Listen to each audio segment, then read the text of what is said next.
Welcome. Welcome to you all, and welcome to everyone in the world of live streaming. And we're on the third day. It feels like the first 2 days have gone quite quickly, or it does to me. I don't know if it does to you. So it's good to see you guys. And how I like to start each day, really, especially once we're in the groove, is by doing what's often called intake. Now, intake is another word for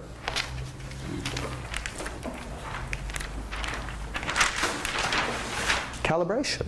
I want to find out where you're at, because I've got things that I want to do with you today, and things I want to explore with you today, and things I want to share with you today.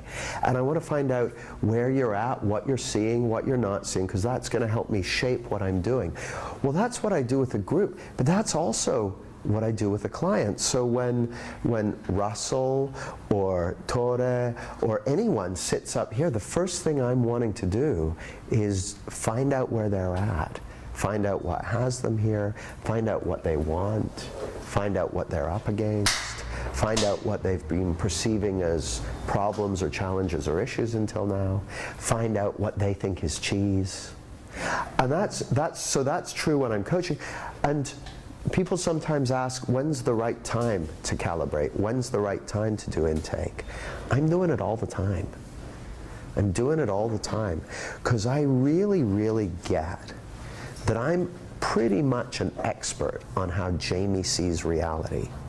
And I don't know much of anything about how anyone else sees reality. But the thing is, because everyone else kind of looks like me and stuff, it's easy for me to fall into the trap of believing that I know how other people see reality and think that they see it the same way I do, and they don't. So intake calibration allows me to get on the same page as them. And it's also absolutely essential. See, so Sam, the guy I was talking to you about, so we met up, and he'd introduced me to one of his friends who runs a company, and we met up for a coffee. We went and spoke to his friend, potential client, and then Sam and I went out for a coffee afterwards. So this is maybe 18 months ago. And Sam's still charging £45 for a 45-minute golf lesson. And it's a bit of a struggle. He's having to spend a lot of time marketing and a lot of time following up with people. And after every single lesson, pretty much, he's having to sell the client again on having another lesson. And often people will have a few lessons, then they disappear, then they come back 6 months later, he has to start again. And he always, remember what Pete was talking about he's got this great connection, and then what he had was that as soon as it got to the price bit, he'd get all tense. Well, this is what Sam had. So every time he'd do a lesson with someone, they're doing great, and then it gets to the end of the lesson and he's thinking about, are they going to sign up for another one because I got rent to pay? And he starts getting tense. And plus, he wasn't making as much money as he wanted. He was having to really hustle a lot. He wasn't getting to play as much golf as he wanted, because he was spending his time either marketing or delivering lessons. I said, well, mate, you need to consider whether it's time to change your model. And he said, what do you mean? I said, well, I've talked about it before. You do longer term packages and you charge a higher price for it. He says, no one does that in golf. I said, great. That's going to make you different from everyone else then. It's going to make you distinct. And I can't remember if I told you guys, I did an interview with Sam the other day. So that was 15, 16, 17, 18 months ago we had the conversation. He's now got, I think, 25 people on £1,500 packages and another 5 or 10 people on £3,000 packages. You'll hear the exact numbers when you hear the interview. But I said to him, what made the difference for you? He said, well, it's funny. He said, the first thing was my own grounding. See, he came along to a course with me. At that point, when we were talking about the packages, he came along to an influence course I ran. And for the first day and a half, he was was hearing things he already knew, because he'd already seen a lot that had made a difference in his life, and he was already having an impact on his clients, but he hadn't made the switch into, whose phone is that? Michael? All the way off, please. That's everyone. He hadn't made that shift yet. And, sorry, my throat. I feel so much better today, by the way. So he hadn't made the shift yet. So he came along, and it was in this room actually, and it was a day and a half into the 2-day program. And I said to him, "How are you doing?" He goes, "You know, he said, this stuff, it's working for me in pretty much every aspect of my life." He said, "My relationships are better, my teaching is better, everything's getting better." He said, "But the one place I don't see it is on the golf course. And I know all this intellectually." I said to him, "We don't say that. We say, I don't know this." Because knowing it intellectually, if you tell yourself, see, your brain's very amazing. If you tell yourself, if I say to you, you know, it's a misunderstanding of the thought-feeling connection, you go, yeah, I already know that. Well, then your brain goes, oh, well, the answer must be somewhere else. It's not there. Remember, 2 issues. Number 1, it's a grounding issue. Number 2, even when they say it's not a grounding issue, it's a grounding issue. So when they say, yeah, I know that intellectually, that tells their brain not to bother looking there. Yet that's the exact place they need to look. So I said to him, well, it turned out he'd had a lot of juice over the years by being right and getting the right answer and knowing how things worked and getting it. And he'd never really, it had always been a problem for him to not know something. And I said, would it be okay with you just opening up to the fact that in this area of life, there are always going to be things that you don't know, or that you don't understand, or that you don't understand as deeply as you could. And that's okay, that's not a problem. That's the place you're going to learn something. And he was kind of, okay, I don't like it, but I'm going to have to go along with it. Well, he gets this big insight. He calls me up later in the week. He said, my golf game's gone through the roof. It's amazing. All of a sudden, well, he said, actually, it was his grounding that allowed him, and the impact he was seeing with his clients, that allowed him to make the big decision. And the big decision for him was, he changed his web. I said, what was the turning point for you? He said, I changed my website. And when he first said that, I was like, oh no, everyone's all obsessed, they need the right website. Now you're saying it's the website. I said, what do you mean by that, Sam? He said, well, I basically, anywhere it said my hourly rate on my website, I removed that, and what I put up in its place was packages with larger prices on it. I said, hallelujah, because the one thing I see again and again and again that gets in the way of people shifting to a package model is they've got this hourly rate that they keep quoting. Well, who are some of the more well-known people universally who charge by the hour? Who charges by the hour? Lawyers. Who else? Accountants. Accountants. Who else? Plumbers, electricians, builders. What do you try and do when you've got those people working for you? You try and minimize the number of hours they spend as much as possible, because it's like being in a taxi with the meter running. So if you are giving, if you're saying to people, here's my hourly rate, you're telling them that that's the game you're playing.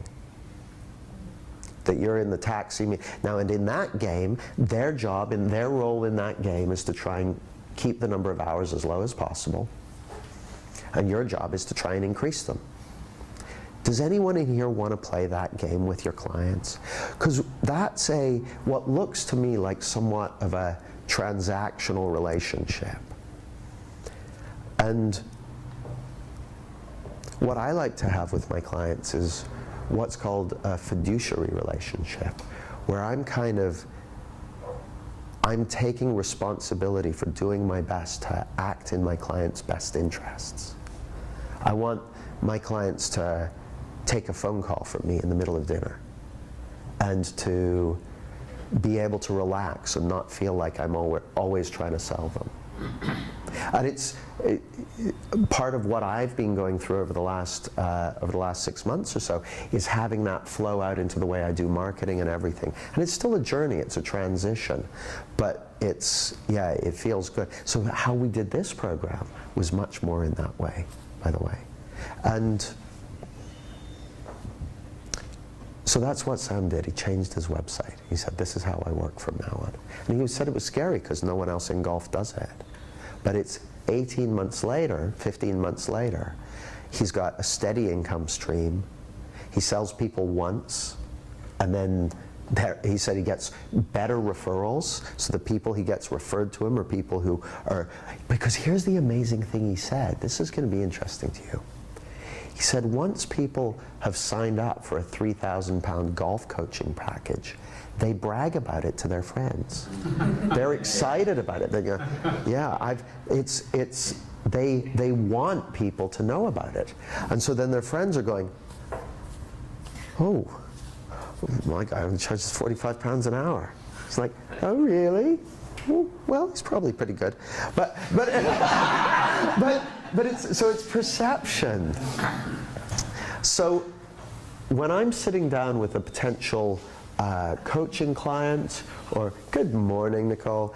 Good morning. Say hi to Nicole. Hi, Nicole. Hi, Nicole. When I'm sitting down with a potential client, I do intake with them just the same way that I do if I'm sitting down with someone who's at the front of the room and wants to make a change, or if I'm getting on the phone with someone who's a long-standing client and we're meeting up for a monthly coaching call. I do intake. I want to find out where they're at, how life looks to them, what's important to them.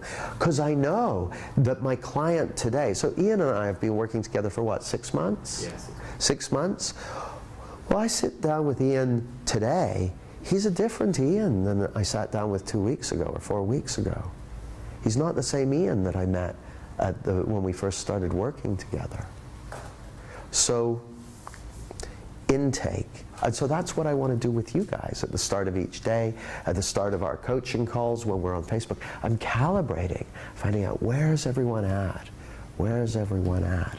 What makes sense? And the reason I think this is particularly important when it comes to moving to packages is part of the intake is about getting a connection with your client. Having a connection with them, feeling a connection with them. Because if they don't enjoy hanging out with you, they're not going to spend a lot of money to commit to spending a lot of time with you. Okay? The rule of thumb, if you want people to commit to spending a lot of time with you and a lot of money to spend a lot of time with you, they've either got to enjoy spending time with you or have what the result they're going to get be so compelling that they'll put up with you. Okay? Now, if you're the sort of person that they have to put up with, that result's going to have to be super fucking compelling. Okay? So, and here's the thing, people will do that. I have worked with people who I found to be somewhat repellent, but what they offered was so cheese to me that I was willing to put up with them. But those relationships never lasted super long. As soon as I had the cheese, I was off. Okay? So it is possible, but so that's why I think the feeling of connection is so powerful. It does so much good. It does so much good. And if you're pretty clear on what cheese is for them, or if you're pretty good at finding out what cheese is for them, then the feeling of connection is gonna... See, to have a feeling of connection, you and the client have to have not too much on your minds. And if you've got not too much on your mind, then the chances of you being in insecure outside-in thinking are very limited. And if you're not in insecure outside-in thinking, then you're not going to be needy. You're not going to be manipulative. You're not going to be eager or anxious. You're not going to be any of those things. Like, if we were to make a list of all the stuff, the negative stuff that people associate with sales and being sold to, if we were going to make that list, connection and clarity are like the antidote to that. They just eliminate it. I'll give you a great example. Sometimes, so people, this used to happen especially when I was first running my Inner Circle program, so this is like 5 years ago, and I vividly remember this guy came for his first, so he joined, paid, you know, £5,000 or £6,000, come for his first mastermind group. And so there's like 30, 40 people in the room. We have a great day. And then I get a text from him, like, I need to speak to you about this weekend. I need to speak to you about it. So he just signed up. I get on the phone with him. And he goes, so how do you think that went? How do you think that went? Now, of course, it would be perfectly natural for me to get really insecure, defend, all that sort of stuff. But I never want to be coming from that place because I just know how little leverage that has. So I kind of get myself quiet down. I said, well, just let me listen to you. Can you tell me, you know, how I thought it went isn't so relevant at the moment. What I think is probably more relevant is, how do you think it went? So I'm just listening to him as he tells me about it, you know, possibly one of the 4 shittest experiences of his life. So I'm just listening.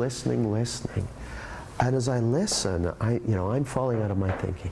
He starts to fall out of his thinking. And we start to get connected.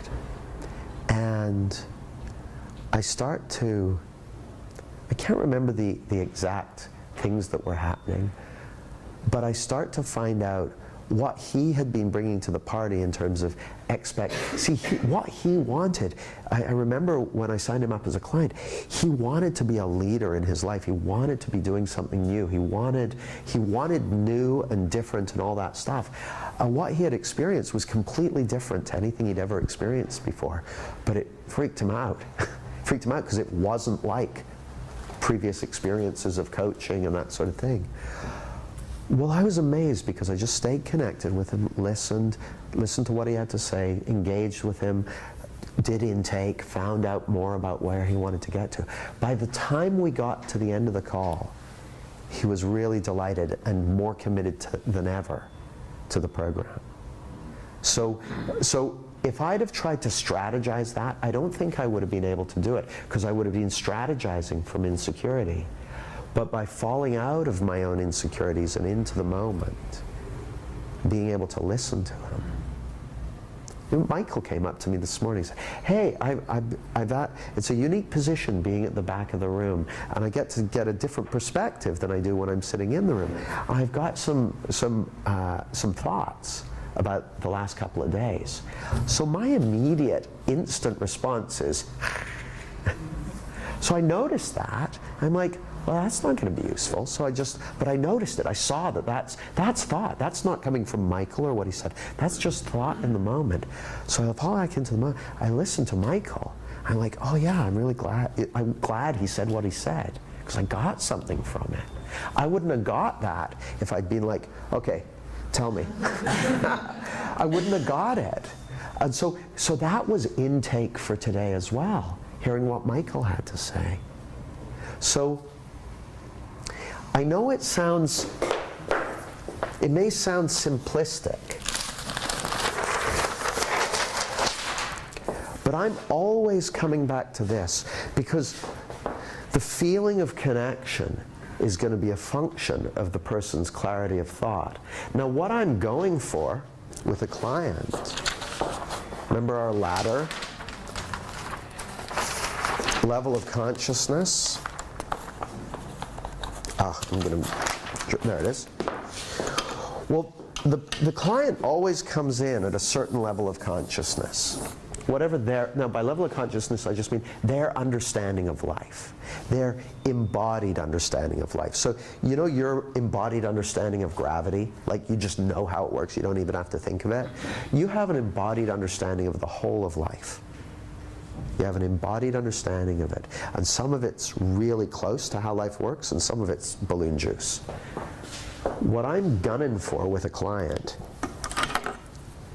is for them to have an increase in their clarity of understanding. Now what they walk in with is certain goals they want to achieve and certain problems they want to solve at their existing level of consciousness. You know the Albert Einstein quote? You can't solve a problem at the level of consciousness at which it was created. Well, the goals that make sense to them, and the problems that make sense to them to solve, are all at a certain level of consciousness. So when I was sitting with Ian, and he said, I need a formula.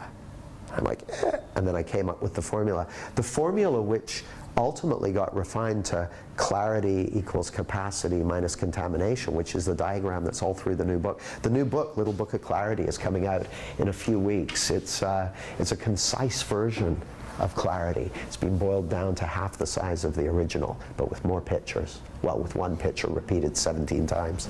But that's still more, isn't it? Yeah. I like to keep it simple. But just between us chickens, Smiths have chosen it as their deal of the week, which means it's going to go, which is fantastic, all through all the travel outlets. So, yeah, so Ian had his list of things that were stock problems, things he wanted, that sort of thing. We get to the end of the 3 days, he'd had a profound increase in his level of consciousness and his clarity of understanding. And those things just didn't make sense in the same way anymore. So that's the direction I'm heading with people. That's the direction. So I'd love to kind of check in with you. What are some of your insights, realizations, ahas so far on your journey? Yeah, Dom, and then Jay, and then Pete. So, yesterday I had like a real massive insight at one point. I was sitting there and holding my head, trying not to laugh. I can't remember what it was. Like, I had no idea what it was. That happened on Saturday as well. I had like a great insight. I remembered what it was and I wrote it down as fast as I could. And yesterday, when I remembered I had this insight, I remembered that I couldn't remember what it was.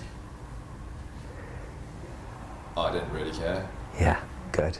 And then for a moment I was like, oh wait, I think I don't care, but I started getting back into my thinking. And I was kind of like, yeah, okay. I see what you're doing there. Cool. Nice. And I still can't remember what it was. Well, I'm so glad you said that. I want to speak directly to that. Has anyone else had insights where you can't remember what they were? Okay, so here's the thing. Does anyone in here own a suitcase or has ever seen a suitcase or knows what a suitcase is? Amazing. Does anyone have a suitcase that doesn't have wheels on it? Almost every suitcase has wheels on it these days. Yet 40 years ago, or 50 years ago, no suitcases had wheels on them. Now, Samsonite came out with the first wheeled suitcase in like the 1970s, but it wasn't until the late 80s, the mid to late 80s, that wheeled suitcases became normal. Now, when we talk about creativity and innovation, that wheels on suitcases are a huge innovation. They're a huge innovation. But I mean, wheels have existed for a long time. And suitcases and travel have existed for a long time. Insight, like where wheels on suitcases came from, was an insight. It wasn't like amazing, oh, I have the most amazing, it wasn't like a huge technical marvel. It was just seeing what's already there. Now, so suitcase. Old-fashioned suitcase with a handle on it. Oh, let's put wheels on it. It's got a big sticker on it that says something wonderful, like traveling is awesome, or Now when you get an insight, it's like getting a suitcase full of fresh new perceptual material, a view of reality that's more aligned with how life really works. And it's that whole suitcase full of stuff. And anything you can say about it, or anything you could write down about it, or anything you could tell someone about it, is like the little sticker on the suitcase. Now, if you're carrying your suitcase along and you notice the sticker's fallen off, who gives a fuck? It doesn't matter. It's got nothing to do with the power and impact of the insight. It's not relevant. It's not important. You don't even have... one of my clients, we did every year I do a life transformation retreat. It's a relatively small group of people, sunny location. I sometimes bring in guest speakers and stuff. So we did one in St. Lucia, and one of my clients, Anthony, when we were first working together, very conceptual, very great conceptual thinker, very bright systems thinker, and so he's making sketches and maps and models of what I was saying, and really, really on it. And on maybe the third day, I'm going around the group, talk a bit, go around the group, and he suddenly goes, "Oh!" And everyone like turns to him like, "What?" He's like,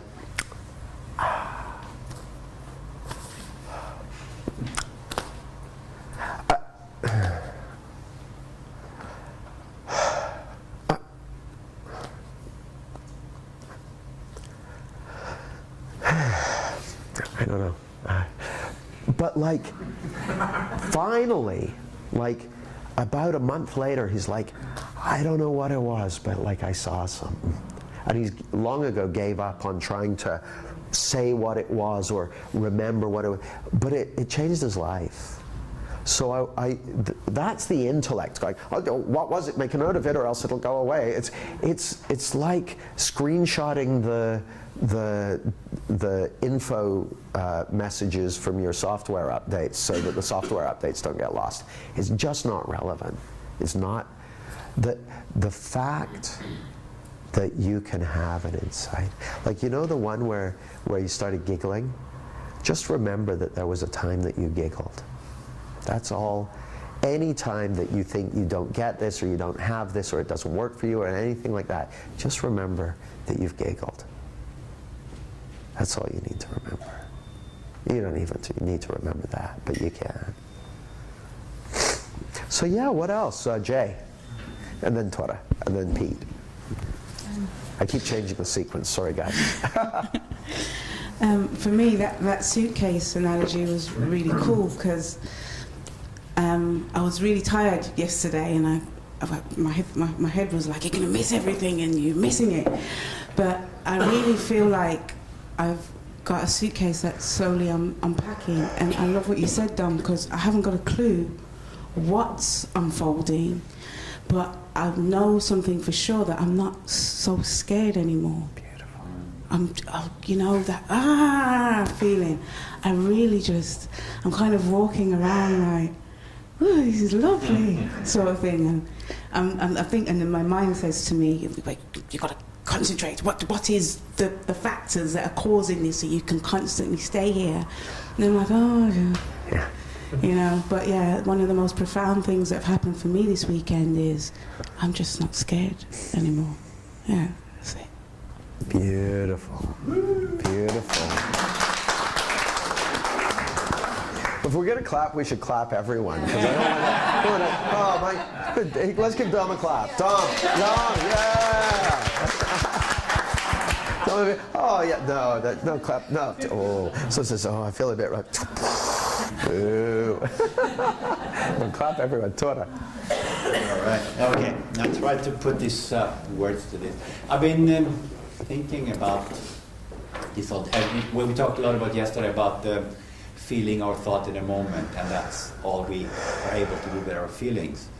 I've been thinking about how to really use my feelings. Thinking about Sid Banks, who says over and over again that our feelings are a barometer telling us about the quality of our thinking. And thinking, just an example, like I'm planning on going to do a leadership training in 3 weeks' time for leaders going into the really emergency zones of big crisis in the world. So I think, what would be the best thing to focus on for these people, to give them, to bring out in the field? And then I think about different things, and I get this feeling, okay, does that feel right? Like I kind of check it out with my feeling, but I know it's planning for the future, right? But still, I know more and more, at least, that what I'm feeling is what I'm thinking right now about a future event. And how does that I mean, sometimes, well, things can feel scary. Oh, I really want to do that, but yeah, it feels right. It feels like the right thing to do, whether it feels like pleasant or not. So sometimes it seems like feelings, they come from, they have different qualities. In the sense that, that Sid says also a lot of times that there's a difference about hearing and hearing. Yeah. So I wonder if there's also different about feeling and feeling. It's like a sense of just sensing that, yeah, this feels right. Whether it feels scary or not, it doesn't matter, but it feels right. I'm so glad you've said that, because it ties into a question that Nita wanted to ask, and I want to speak to that. So I don't know if I've ever explained this in this way before, so we'll just see what happens. So, funnily enough, I just wrote an article about this weekend that went out, and it says, the title is, "If it feels good, do it." Really? Yeah, right. Really? Yeah. Newsletter, right? Yeah, because here's what I found. So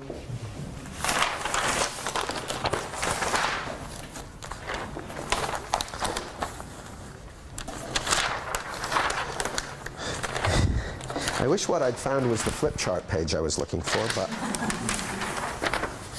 maybe I'll stick these up on the wall. Anyway.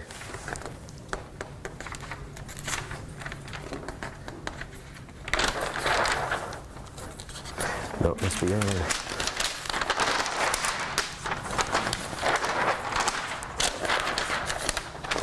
Okay. So what I've noticed is that the moment someone goes into the outside in, and we all do, when Michael came up to me and said, "Well, I've got some feedback for you on the last couple of days," I went outside in at first. That's where I went straight to. Now that's part of my character. Remember what I was saying about yesterday about how I love criticism? I've learned to love the facts that people are criticizing me. I'm fine with that. The actual criticism itself, not so keen on that. Not so keen on it. I don't really want to know. I mean, but it helps me, because if I can get quiet about that, I can then read and listen and learn from it. And I can improve and all sorts of stuff. Or I can discount some stuff and say they're just, lost in their thinking or whatever. But so I went outside in, just for a moment, which happens to me on a daily basis, by the way. Because it's moment to moment. It's not like, oh, I get it now. So it happens to me daily. Well, it's okay. It's not an issue. So I go outside in. Well, the feeling that comes with outside in is, when I'm outside in, see the implications of outside in. Let's think about this for a second. If you believe you're feeling something other than thought in the moment,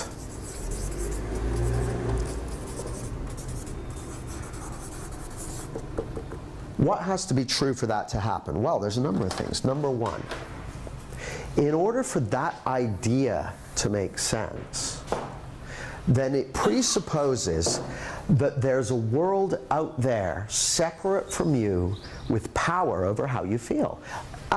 Either you're feeling thought in the moment, or you're feeling something out there in space, out there in time, out there in what you're like as a person. So when I say outside, I'm not talking about outside of your body. I'm talking about outside of life, outside of the energy running through you, outside of the moment, outside of the formless essence that's who you really are. So when I talk about inside, I'm talking about the formless essence behind life, that aspect of us which is before form. So if I believe I'm feeling something other than thought in the moment, then first thing I need to do is imagine that there's a world out there. Here's me.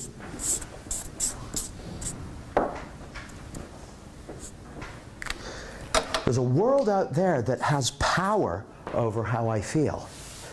Whether that world is the economic system, or my partner, or what Michael thinks of how I train, or my six-pack abs, or my childhood, whatever it is, that thing separate from and distinct from me has power over how I feel.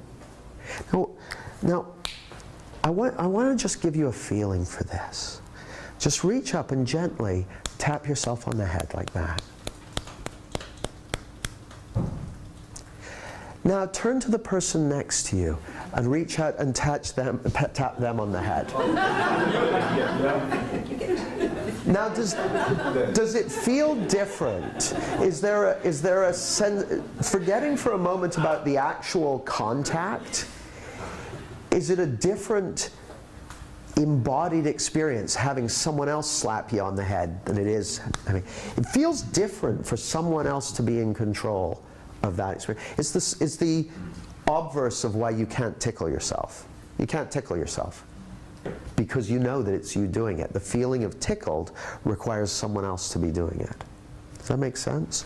So the moment we think there's a world out there with power over how we feel, then it becomes very important to control. Who doesn't want to feel good? Everyone wants to feel the feelings they want to feel and not feel the feelings they don't want to feel. So it becomes vitally important to control that world so that you get the feelings that you want to have and you don't get the feelings that you don't want to have. So because you're immediately strategizing, okay, how can I manage this situation? How can I handle the situation? Head fills up.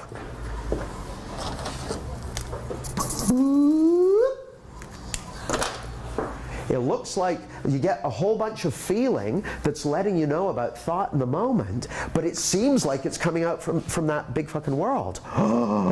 Well, that's what being a victim feels like. That's what being isolated feels like. It's just me against the world, ma. That is the source of insecurity, of anxiety, of paranoia. All that stuff instantly comes online as soon as a person believes they're feeling something other than thought in the moment. Well, that comes with a feeling. Now the feeling is letting you know specifically about the thinking that you're in that moment. What I've noticed is the moment I fall out of the insecure outside in illusion, where I land back in reality with less on my mind, that has a different feeling. It does. It has a feeling of,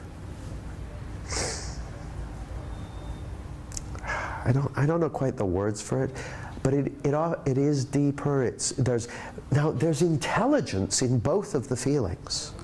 The intelligence, see, when I was in the garage and I'm like, well, the intelligence in that feeling, while I was blaming it on the garage, the intelligence in the feeling was trying to wake me up to the fact that I wasn't seeing it right. And then a voice in my head goes, where do you think your feelings are coming from?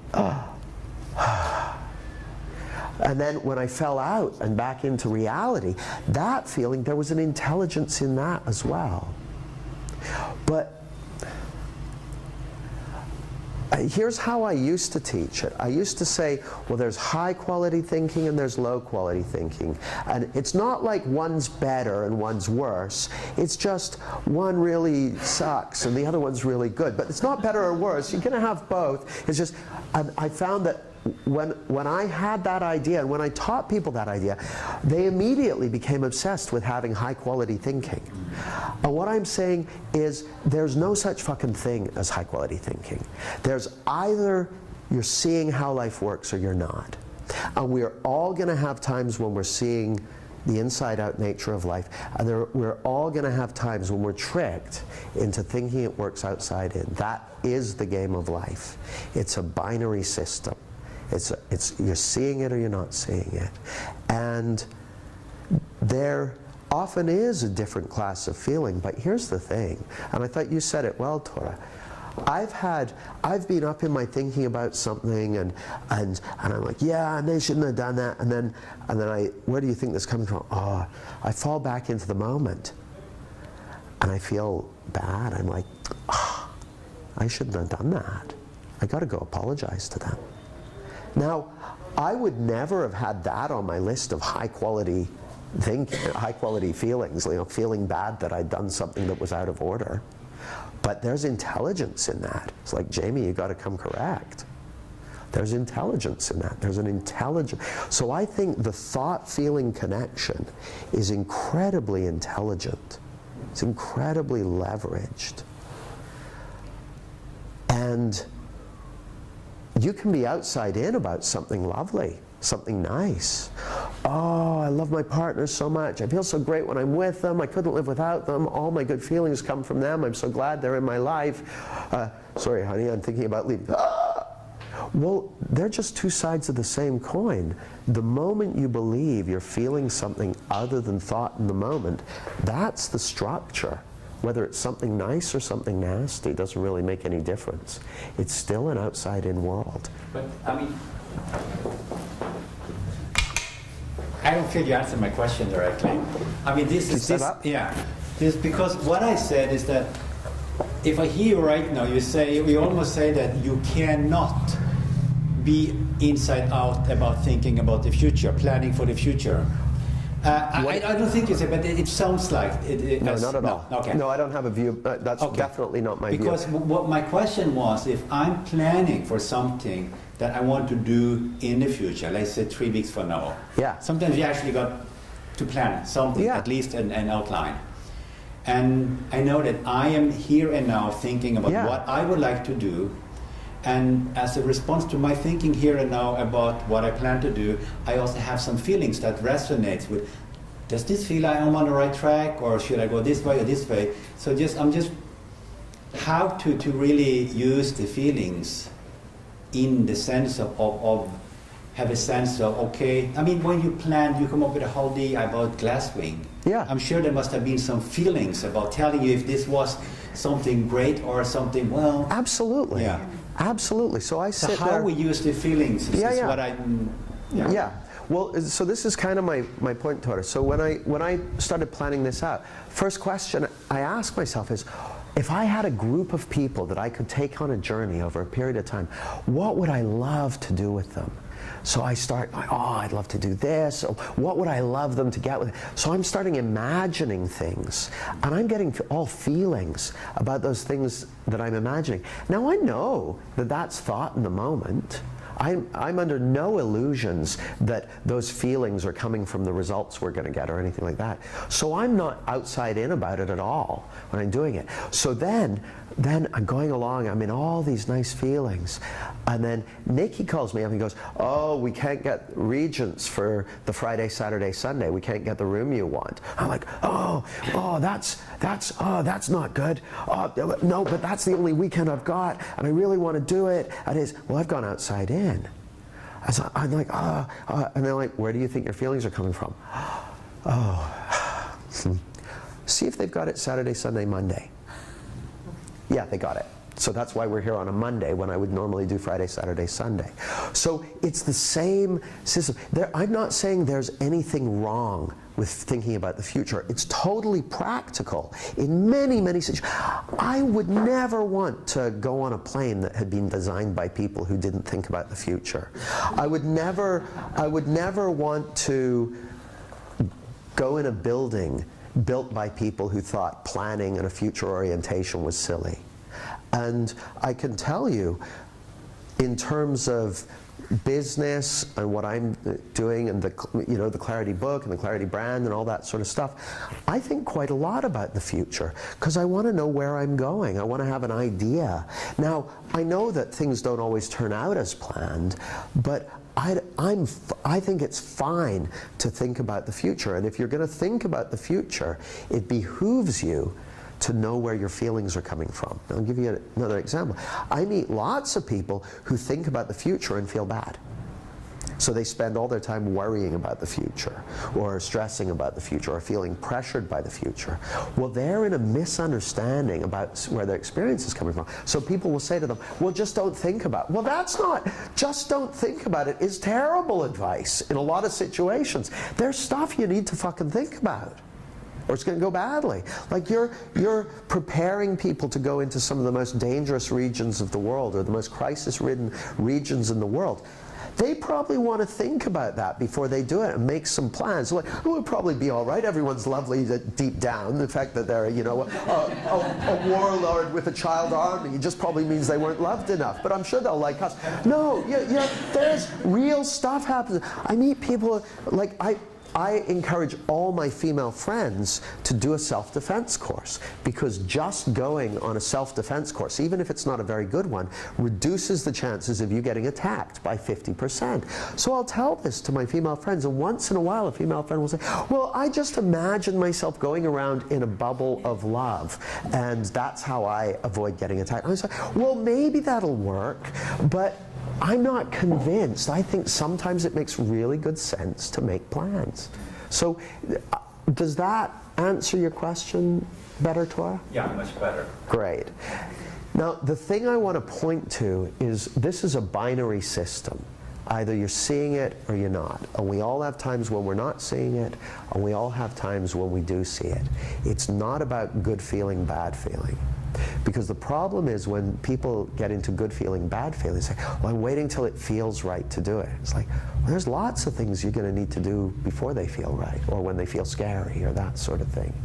So, yeah, Nita. So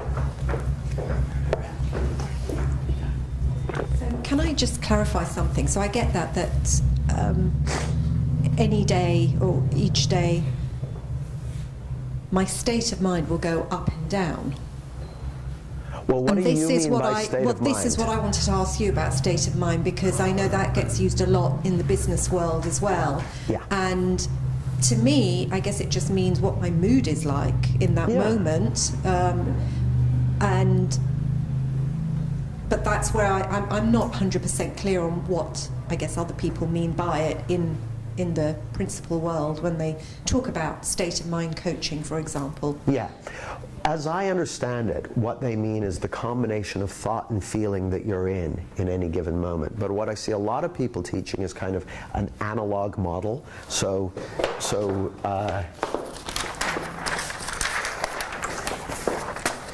And I'm specifically not teaching this, okay? This is what I think's going on.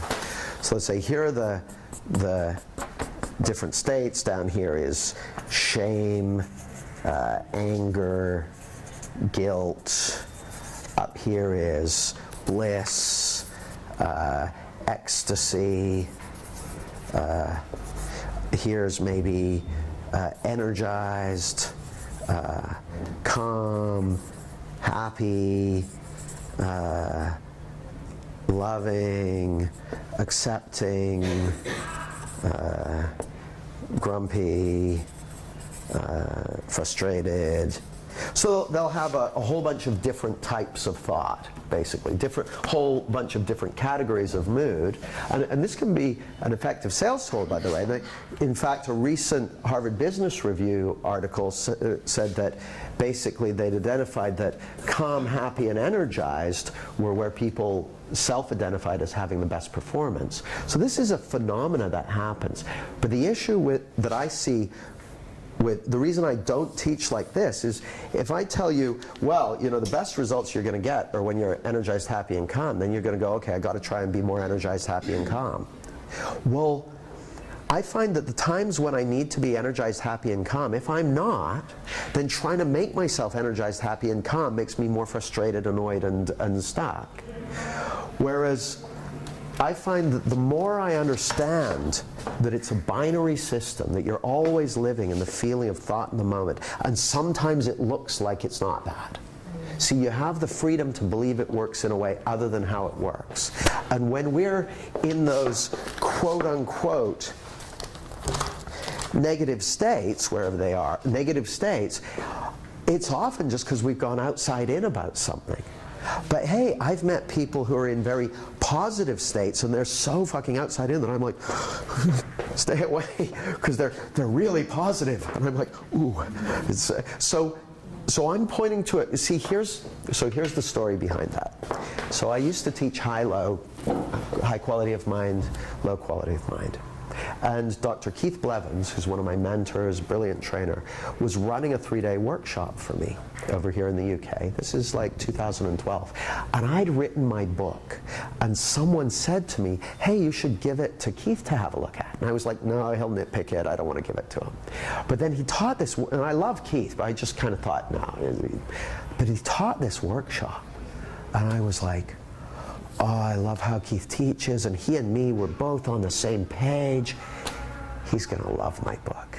So I give him a chapter to read, thinking he's going to come back saying, Jamie, you've said it so well, this is so clear, would you consider letting me write the foreword? Something like that. He brings it back to me. It's covered with red ink. Like, no, not the principles, outside in, wrong, cognitive, not. And so I look at this, I'm like, Keith hasn't understood it. He hasn't understood what I've written. So I get some time and I say, Keith,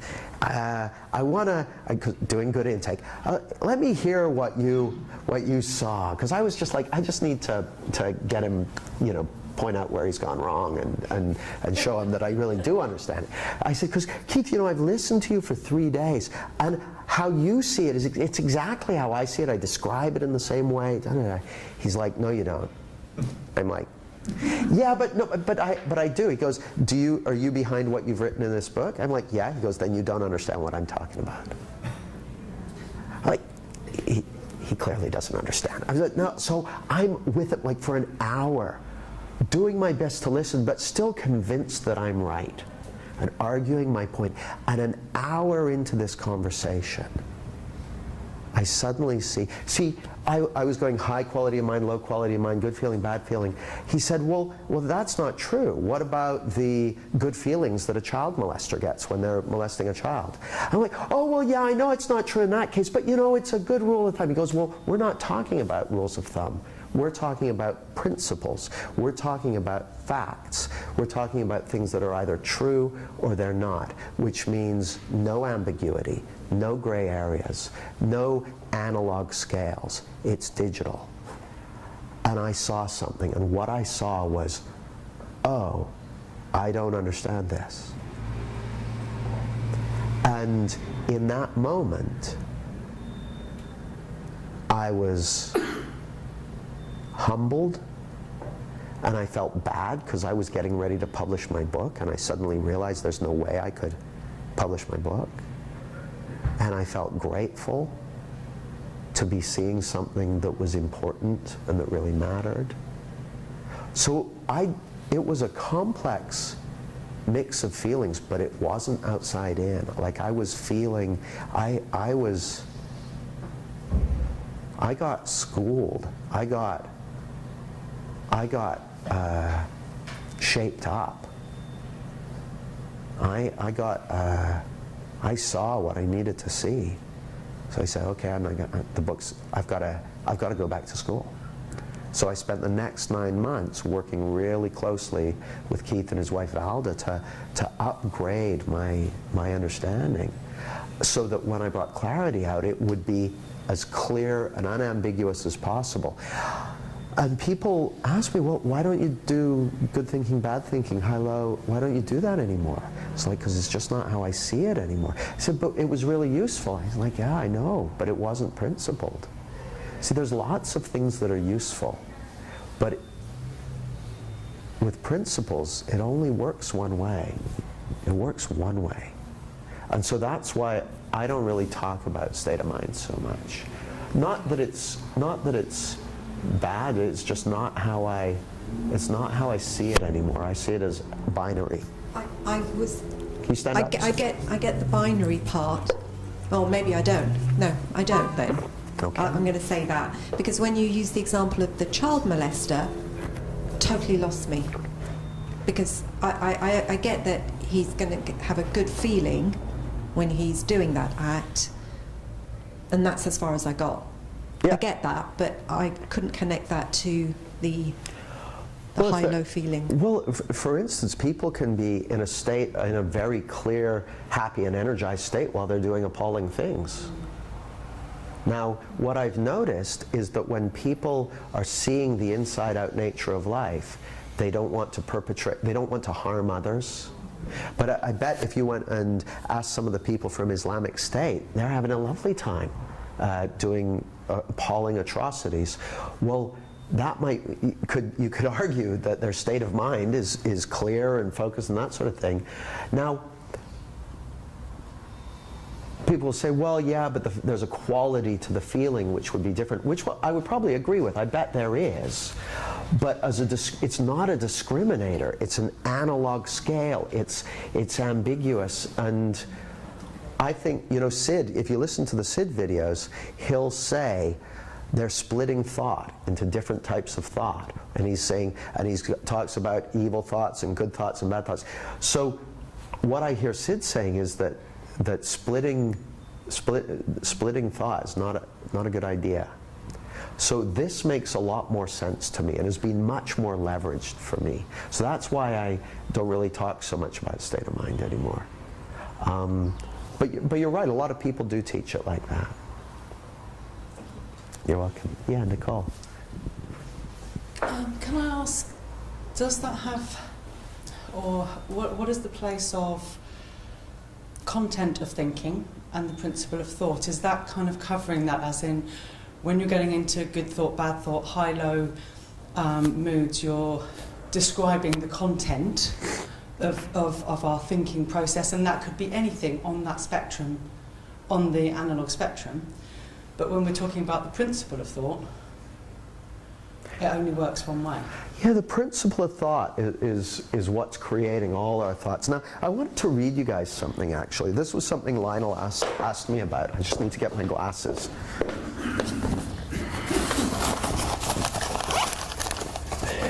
See, remember I said, there's, as far as I know, there's a coffee cup here, but your experience of the coffee cup is being created inside of you. That's a shocking thing. So I was talking about how this is old tech, and they figured it out in the 1800s. And Lionel, thank you, Lionel, contacted me and said, do you have the references for that? And you said it goes fast as the speed of light. I'd like to see where you got that from. And I'm glad he did, because I then went, I wonder if I made that up. No, I didn't. So I got it from the book Making Up the Mind by Chris Frith, who's a neuroscientist.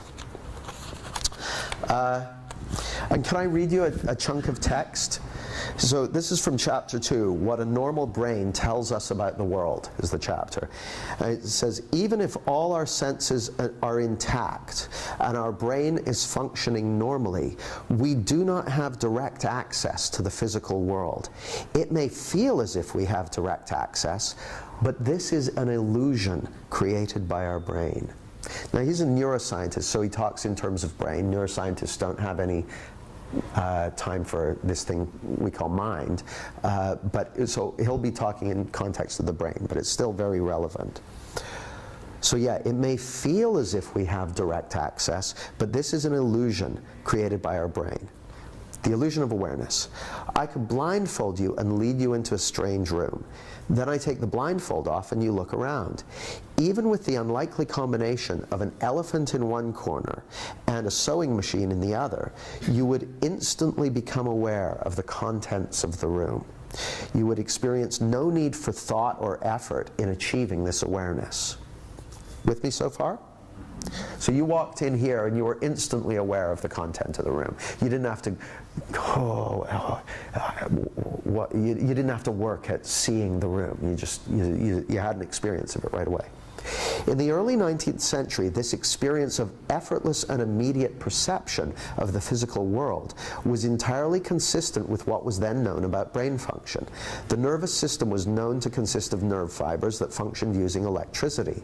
Electrical energy was known to flow extremely fast at the speed of light, and so our perception of the world through the nerve fibers leading from our eyes could well be almost instantaneous.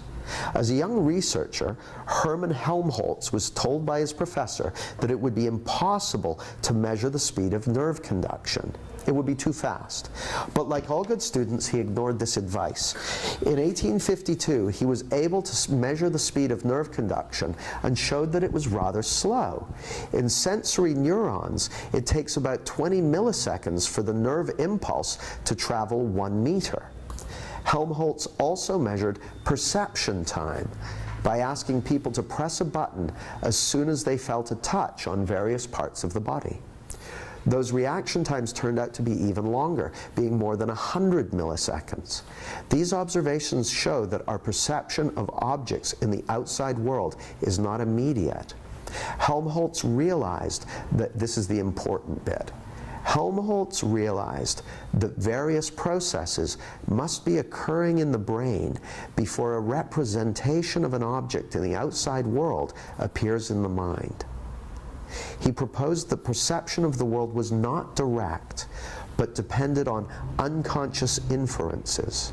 In other words, before we can perceive an object, the brain has to infer what the object might be on the basis of information reaching the senses. I'm going to say that again. Before we can perceive an object, before you can even see this, the brain has to infer what the object might be on the basis of information receiving the senses. So until the brain does that thing, you don't see anything. And then the brain goes, ah, cup, whoosh. It's a projection from inside of you. Now that was in the early 19th century. So we're in the early 21st century. So that was somewhere between 150 and 200 years ago. It's an internally generated projection. Now, why is this relevant? This is relevant because we act as though, and for practical purposes, we're interacting directly with the world. But what we're actually interacting with is an internally generated construct. Now, what it looks to me is like the principle of thought is a metaphor for the totality of that generated perceptual construct. So when I'm talking about 100% of your feeling is a reflection of the principle of thought, that thought-generated reality in the moment, I'm talking about the whole shooting match.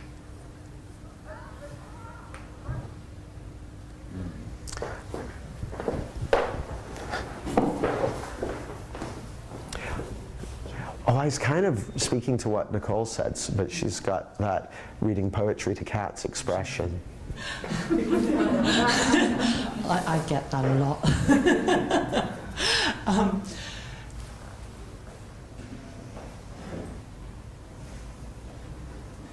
It's there somewhere. Is not consciousness working with thought to create the whole shooting match? Oh yeah, mind, thought, and here's the thing. What it actually is one formless energy creating an experience. Mind, thought, and consciousness are three metaphors that we're using to talk about the way that happens to make it more accessible to our intellect. But yeah, you know, the thought creates an experiential reality, and then consciousness gives us a feeling for it. And Sid did say there is only one principle. Yeah. I've just split them up to make it easier to understand. You got it. Yeah. So they're just metaphors. I say just metaphors, they're metaphors, pointing to something that's beyond our capacity to comprehend. So I'd love to hear what else is showing up for you guys this weekend. Pete. Thanks. So, I guess it speaks to, well, there's a couple of things that I've noticed. One is that I have been following a bit of a mastery model of it, and I've noticed that I've been trying to follow a mastery model of it. Oh, if I do it enough, I'll get it, that sort of thing. Which was quite interesting, because when I noticed that, it just fell away.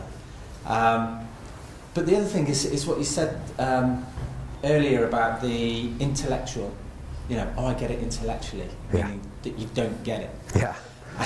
Yeah, we have another way of saying that. Yeah, and it's absolutely true, because Saturday, totally got it. Totally got it. And last night I got an email from a potential client, and I totally didn't get it. But then I realised that's because I don't get it. And then I got it. Yeah. So yeah, it was just as soon as I'm up in my head or looking at the outside in, and then I realise that's what I'm doing, then I get it. But when I'm up in my head thinking, I know this, I should get this, and I'm not getting it, why aren't I getting it? Because I know it, then I don't get it. Now that's letting you know that's when you're outside in. Yeah. So you know my ladder. Well, we all, at every level of consciousness, all the way from outrageous sea buccaneer to enlightened master or whatever, at every level, people have times when they go outside in, and they have times when they're inside out. I mean, it always actually works inside out, but we can fall into the illusion that it's outside in. Well, we all have times when we fall into the illusion that it's outside in. And when we do, we don't get it. But it's not like our level of consciousness has gone down. Our grounding is still the same. Your grounding is just another word for what level of consciousness are you at? What's your understanding of life? So you never lose that. But if you see me when I've gone outside in on something, you could think that I've lost it because it would look like I had. But you haven't. Yeah. You've just... Yeah. And the beauty is the wisdom in the system, the intelligence in the feeling is going to have you realize it. So you were in it, and while you were in it, you couldn't see it. And then it occurs to you, oh, I guess I don't see it now. Yeah. That's wisdom. Yeah. That wasn't you telling yourself. That was your grounding informing you. Yeah. And what was interesting about it was, as well, last night, when I got the email, I thought, this would be a really great thing for Jamie to coach me on. Well, that was outside in, because I was thinking, Jamie will put something in to help me sort that out. And then I was like, yeah. So, beautiful. Yeah, so it's cool. Beautiful. Yeah, Nita.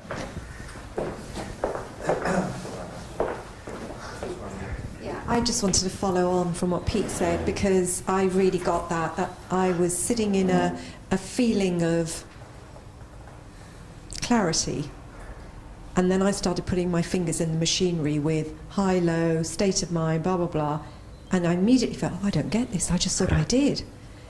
But then when I kind of went back to the basics of it's either this way or it's that way, I was like, yeah, I dropped back into it. And that's what I'm really seeing this whole weekend. When I go outside in, it is like it's like a glass comes up, this illusion, but it's kind of made of sugar. It's that sugar glass, you know, that just sort of cracks. And when it goes away, and then that connection that's always been there, but I feel it straight away with everyone, and I can really see how, when you said you can feel isolated, and you know, my whole thing was about visibility. I'm not visible. Oh, I wish I were a bit more visible on Facebook with people. Wish I could write like them, but I'm not going to. Or, oh, it's too much hard work. All that rubbish, you know. And I just saw it all crackling away, you know. And then it comes back up again. I'm like, oh, that's that thing again. I'm thinking Facebook and not getting a like, or someone else posting is making me feel this way because I'm not. But it isn't them. It's just me. And I was thinking how, I was just thinking yesterday how wonderful everyone here is, and how connections. I've never met anyone here. I mean, it's a totally new group of people. It's not, you know, Michael Neal and the crowd that I usually hang out with, and I've loved meeting new people. And I thought, oh, they're a really cool group of people. I like this person, I like that person. And I thought, do you think it's you? That's actually more open to everyone. Not that you're not all wonderful, because I think you all are, actually. I think it is. I think it's some of that. But I could really see it. And so the whole thing around the connection piece, it's just when it's so simple that I'm either seeing that it's all inside out or I'm not. Yeah. That's it. It's a binary that, system. Yeah. And the beauty of this, I found that if you can see that it's on or off, it's yes or no, it makes it simple. And it also brings with it a kind of it levels the playing field. Because I got to tell you, I know most of the long-standing teachers in this community. There's no one who doesn't get caught in the outside in. There's no one. And they'll tell you that if you ask them.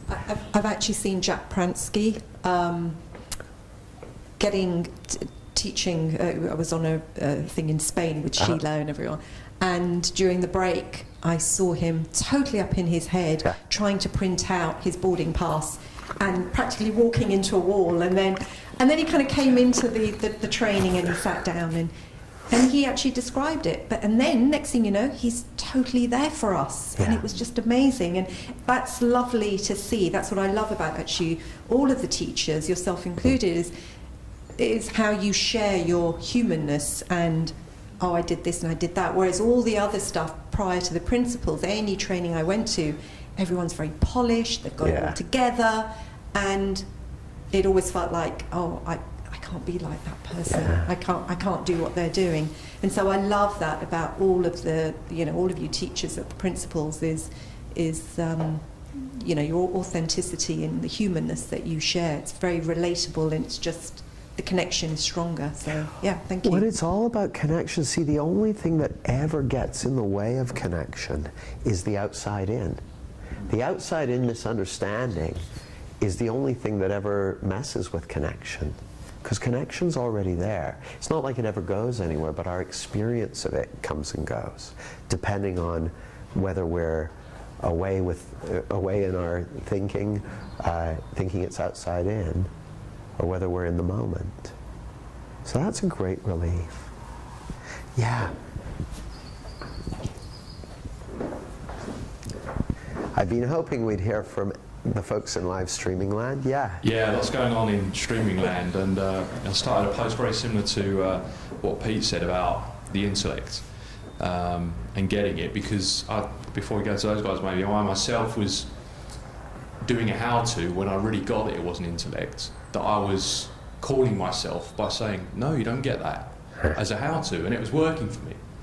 And then what I really heard yesterday was that how-to, you don't need to do that, because it's just simply not an intellectual model, kind of full stop. Yeah. Can I add something, Michael? It seemed like it was working for you, but what was actually working for you was your mind's self-correcting capacity, because it's never outside in. Even when it seems like it's outside in, it's still inside out. Because like this morning I saw the sun come, and I didn't really, but I love watching sunrises, and it seems like the sun's rising, but it's always the Earth going around the sun. There's no exceptions. So there's lots of times it'll seem like it's outside in, lots of times, but it never is. It never is. It just doesn't work that way. It's not how it works. Yeah. And so going into the virtual world, Kim, Sue, and the guys there were really seeing the simplicity a lot more now of teaching beautiful. it, and that there's many different ways of sharing it, but it's the simplicity and not making sense of it that's coming through. And Johan has a specific question about giving advice, and so he says that when you say something like people have got bad thinking or something, anxiety about the future, and they're scared, then advising them to stop thinking about it is not what you can say. And he's unsure about how to tell that person, how do you help them, how do you take them, rather than the advice model to getting them to see it. That's a great question, Jahan. And the first thing I'll say is, I don't tend to give advice, and especially not like what you just wrote, so you're on the money with that. Having said that, I don't have a rule that I can't give advice. So my rule for me is do whatever you like, do whatever makes sense in the moment. So I might give advice, I guess, but in that particular thing, what you got to understand is when you first are working with a client, they're all almost inevitably going to be lost in the outside in. That's what they're going to be up against. And so my how-to of how to work with someone who's worrying about the future, that sort of thing, is exactly the same as how I work with anything else.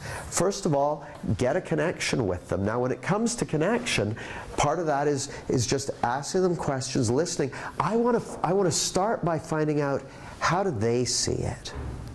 So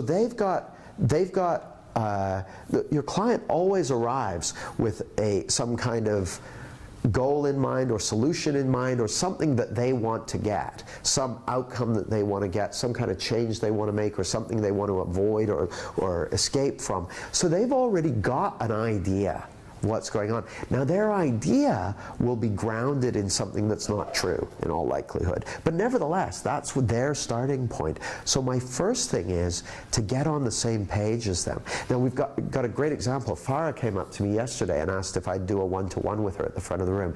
Now I have no idea what she wants to work on, but I've already made up my mind that she's up against the same thing as everyone else who wants some coaching on something.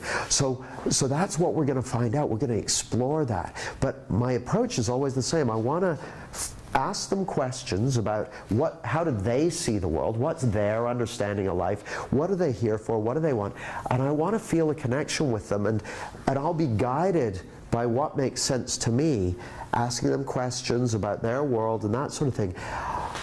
Now, at a certain point, what inevitably happens, and also where I'm coming from, Jahan, is I'm in a good feeling, I'm really listening to them deeply. I don't have any agenda at all.